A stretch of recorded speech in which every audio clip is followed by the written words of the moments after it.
Hello everyone, मेरा नाम है ऋषभ और आप देख रहे हैं आपका अपना यूट्यूब चैनल दी 9.1 केमिस्ट। तो आज हम लोग डिस्कस करने वाले हैं एस ब्लॉक एलिमेंट्स की कुछ जरूरी बातें। मींस ये एक वीडियो एक ओवरव्यू की तरह है कि एस ब्लॉक एलिमेंट्स में होता क्या है, उनकी कैरेक्टरिस्टिक्स क्या है। ऐसे ही करके हम लोग एक पूरे पीरियोडिक टेबल की एक सीरीज बनाएंगे। जैसे इस वीडियो में हम एस ब्लॉक का डिस्कस कर रहे हैं, इसके बाद वाले वीडियो में हम पी ब्लॉक का डिस्कस करेंगे, उसके बाद वाले वीडियो में डी ब्लॉक का और उसके बाद वाले वीडियो में एफ ब्लॉक का। ये जनरल चीजें हैं जो कि किसी भी कॉम्पिटिटिव एग्जाम से पूछी जा सकती है, लाइक एमसीक्यूज के फॉर्मेट में या फिर अलग अलग तरह से, जिसमें कि लोग अक्सर कंफ्यूज होते हैं। तो आज मैं आपको बताने वाला हूँ एस ब्लॉक एलिमेंट्स के बारे में।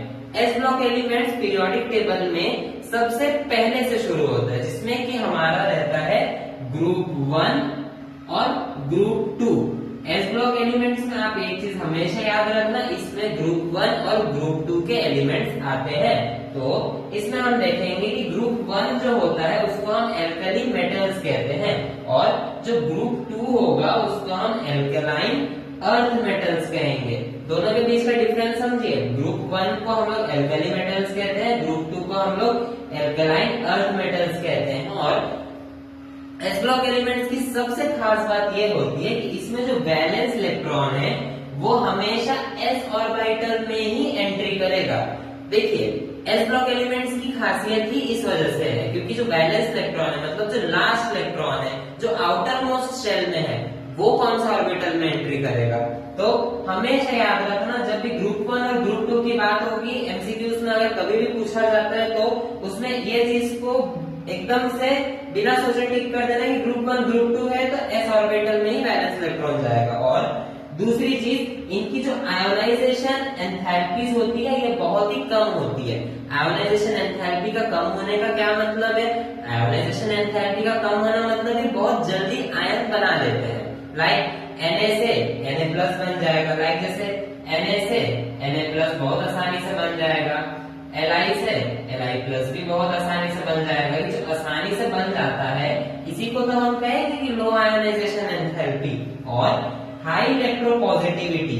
क्योंकि आप इसमें देख रहे हो ये Na+ बन रहा है, Na- तो नहीं बन रहा है ना, Na- तो नहीं बनेगा, Na+ बन रहा है, Li- तो नहीं बनेगा क्योंकि ये Li+ बन रहा है। जब वो प्लस चार्ज एक्सेप्ट करता है या फिर अपना इलेक्ट्रॉन खो देता है वैलेंस शेल में से अपनी स्टेबिलिटी को पाने के लिए, उस एलिमेंट्स को हम कहेंगे इलेक्ट्रोपॉजिटिव एलिमेंट्स, क्योंकि वो अपने इलेक्ट्रॉन्स को पूरी तरह से खो देते हैं, दूसरे एलिमेंट्स को देते हैं ताकि वो स्टेबल हो सके, उनका ऑक्टेट कंप्लीट रहे।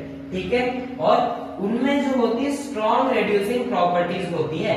इसका मतलब है कि वो एलिमेंट जो होंगे वो जल्दी से रिड्यूस कर देंगे, यानी कि रिड्यूसिंग होता है इलेक्ट्रॉन्स का दान। रिड्यूसिंग एक बात याद रखना, reduction equals to gain of electron. तो जैसे कि हम जानते हैं कि ये अपने इलेक्ट्रॉन्स को डोनेट कर देते हैं, तो इस वजह से ये बहुत ही स्ट्रॉन्ग रिड्यूसिंग प्रॉपर्टीज शो करते हैं, ये बहुत ही स्ट्रॉन्ग रिड्यूसिंग एजेंट्स होते हैं। और तीसरी चीज, ये डायगोनल रिलेशनशिप्स भी शो करते हैं। डायगोनल रिलेशनशिप्स के बारे में एक वीडियो में बहुत ही अच्छे से डिटेल्ड वे में आपको बताने वाला हूं, लेकिन अभी आप इसको ऐसे समझिए कि जो लिथियम है ये ग्रुप 1 का एलिमेंट है और मैग्नीशियम जो है ये ग्रुप 2 का एलिमेंट है। और ये चीज आप समझिए, लिथियम ग्रुप 1 का एलिमेंट है, मैग्नीशियम ग्रुप 2 का एलिमेंट है, लेकिन ये दोनों की बहुत सी प्रॉपर्टीज बहुत ज्यादा सिमिलर है। बिकॉज जब पीरियोडिक टेबल रहेगा, पीरियोडिक टेबल में जैसे लिथियम यहाँ पे है, बेरिलियम यहाँ पे है, यहाँ पे सोडियम है, यहाँ पे मैग्नीशियम है। तो जो लिथियम है वो मैग्नीशियम के साथ बहुत सारी चीजों को शेयर करता है, मतलब लिथियम और मैग्नीशियम में बहुत सी चीजें सिमिलर आपको दिखने वाली है। तो इसी को हम कहेंगे डायगोनल रिलेशनशिप। इसके बारे में मैं और एक वीडियो बनाऊंगा जिसमें मैं बहुत ही डिटेल से आपको इसके बारे में बताने जाऊंगा। तो दोस्तों, अब हम देख लेते हैं ग्रुप 1 में कौन कौन से एलिमेंट्स है, उनके एटॉमिक नंबर क्या है, उनके एटॉमिक मासेस क्या है। याद रखिए, ये क्वेश्चंस मल्टीपल चॉइस क्वेश्चंस में बहुत ज्यादा पूछे जाते हैं और ये एग्जाम पॉइंट ऑफ व्यू से बहुत इंपॉर्टेंट है। छोटी चीज है पर बहुत ही गुरुत्वपूर्ण चीज है, क्योंकि इसके बिना आपको आगे की किसी भी चीज को आप नहीं समझ पाओगे ठीक से। तो चलिए शुरू करते हैं। जो ग्रुप 1 एलिमेंट्स होंगे उनमें होंगे lithium, sodium, potassium, rubidium, caesium और फ्रांशियम। ये ऑर्डर को हमेशा याद रखना। सबसे पहला होगा लिथियम, जिसका एटॉमिक नंबर होगा 3 और जिसका मास होगा 6.94। 6.94 को हम लोग वैसे ही एज इट इज लिख सकते हैं। और सोडियम होगा इसके बाद वाला और उसका एटॉमिक नंबर होगा 11 और उसका एटॉमिक मास होगा 22.99 which can be equivalent to 23। और ऊपर में जो हम 6.94 दिए उसको इक्विवेलेंट टू 7 भी कह सकते हैं। और इसके बाद आती है हमारी पोटेशियम की। पोटेशियम का एटॉमिक नंबर होगा 19 और उसका जो एटॉमिक मास होगा वो 39.10, जिसको कि हम 39 भी कंसिडर कर सकते हैं। उसके बाद आता है रुबिडियम। रुबिडियम का एटॉमिक नंबर होगा 37, उसका एटॉमिक मास होगा 85.47, जिसको कि हम 86 कंसिडर कर सकते हैं।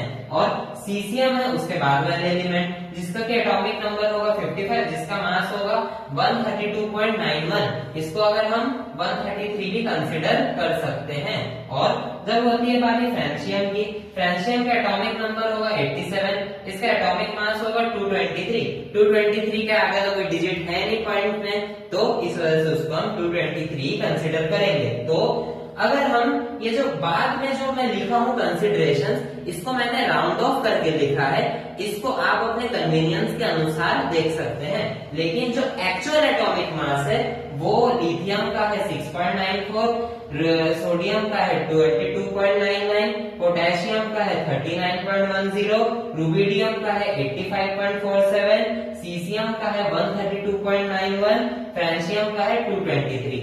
ये है atomic masses. Atomic number points में नहीं होता, डेसिमल्स में नहीं होता, वो तो ऐसे ही नंबर्स होते हैं जैसे जो कि हम असाइन करते हैं, जैसे कि roll number 1, roll number 2, roll number 3, इस टाइप का।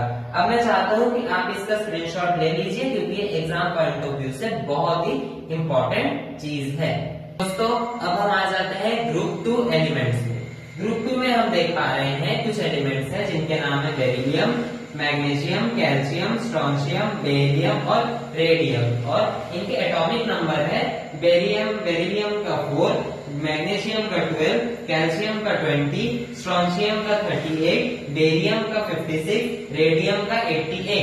और इसके एटॉमिक मासेस है बेरिलियम का 9.01, मैग्नीशियम का 24.30, कैल्शियम का 40.08, स्ट्रोंशियम का 87.62, बेरियम का 137.33, रेडियम का 226। तो अब हमने देख लिया है कि ग्रुप 1 और ग्रुप 2 एलिमेंट्स में क्या क्या एलिमेंट्स प्रेजेंट है। और एक बार हमेशा याद रखना, इसका जो इलेक्ट्रॉनिक कॉन्फ़िगरेशन होगा वो NH2 ही होगा। ग्रुप 2 एलिमेंट्स का हमेशा NH2 ही इलेक्ट्रॉनिक कॉन्फ़िगरेशन होगा। इसका मतलब होता है S ब्लॉक में 2 इलेक्ट्रॉन्स प्रेजेंट होंगे। तो अब हम इसके आगे देखेंगे निमोनिक्स को, वो निमोनिक्स जिसके नाम से आप ये सारे एलिमेंट्स को याद कर सकते हैं। वो आपने कहीं ना कहीं जरूर सुना होगा, पर मैं आपको और एक बार वो चीजें दिखा देना चाहूंगा। इसके बाद आज के वीडियो का हम समाप्त करें। तो दोस्तों अब हम देख लेते हैं निमोनिक्स को। निमोनिक्स मतलब वो तरीका जिससे कि आप ये नामों को याद रख सकते हैं। ये ऑप्शनल पार्ट है, अगर आप इसको देखना चाहो तो देख सकते हो, नहीं तो आप इसको स्किप भी कर सकते हो। तो इसको हम जब ग्रुप 1 एलिमेंट्स की बात करेंगे तो उसको हम ऐसे याद करेंगे, है ली नाने की रब से फरियाद, है ली नाने की रब से फरियाद। ये एक अच्छा निमोनिक है, आप इसको याद कर सकते हो। ग्रुप 2 को हर एक बच्चा रिलेट कर पाएगा। जो बच्चा अब तक अपने पापा से स्कूटर या कुछ भी चीजें मांगता है तो बेटा मांगे कार, स्कूटर, बाप राजी।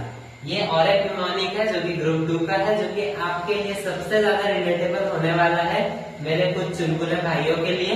तो अब आप ये दोनों निमोनिक से एस ब्लॉक एलिमेंट्स में जो एटम्स है उनके नेम आप याद कर सकते हो और आपको सीक्वेंस भी याद रहेगा। आपने मेरा वीडियो एंड तक देखा। अगर आपको मेरा वीडियो अच्छा लगा तो आप मेरे वीडियो को लाइक करें, चैनल को सब्सक्राइब करें और वीडियो के लिंक को आप अपने दोस्तों से शेयर करें, क्योंकि हमें पता है ज्ञान बांटने से ही बढ़ता है। तब तक के लिए मैं मिलता हूँ आपसे नेक्स्ट वीडियो में। तब तक अपना बहुत ज्यादा ख्याल रखिएगा। जय हिंद।